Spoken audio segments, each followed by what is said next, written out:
word of faith movement and so much of believing emphasis and all are there in Christendom. But actually the true faith that the Bible speaks of is not something that we manipulate to, struggle to believe or anything, but rather it's a gift of God. We have been saved by grace through faith, and that is a gift of God. That is what we read in Ephesians 2, 8 and 9. So even the faith is a gift of God. God has godly granted us that faith. So when we repent and believe also, to be born again also, we are actually surrendering ourselves, so that surrendering only is helping us to turn away from our own ways and to entrust ourselves and believe that Christ has died for our sins. God only is granting us that repentance and faith, but we just need to respond to what the Lord is working in us.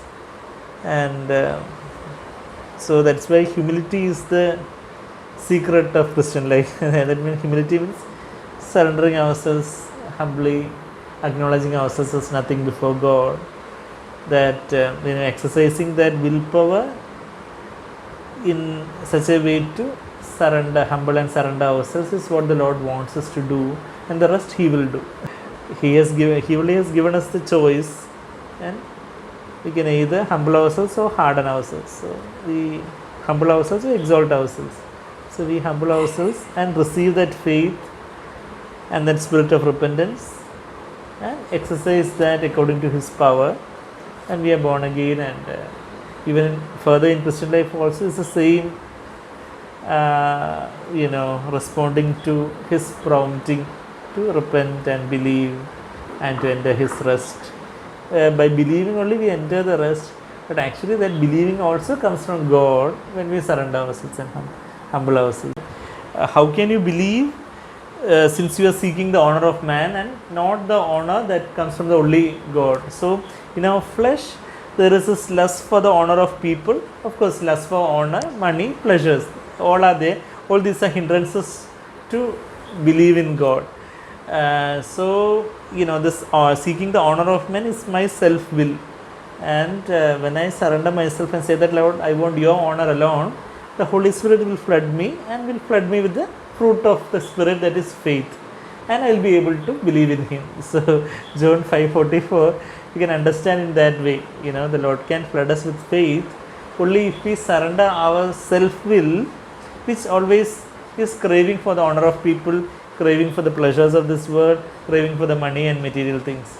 So, and I surrender myself, and the Lord can fill me with the Holy Spirit, and the fruit of the Spirit is faith, and I will be able to believe, and that is a victory that has overcome the world, our faith.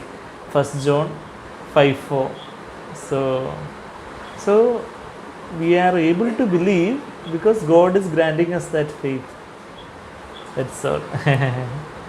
Otherwise, actually, we would take some credit that because I believed only, I achieved something. But actually, everything is of God only.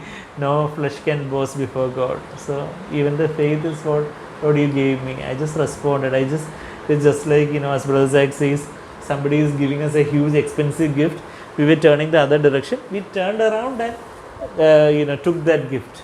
So the turning around and taking that gift is repenting, and turning around is that repentance, and receiving that gift is that faith.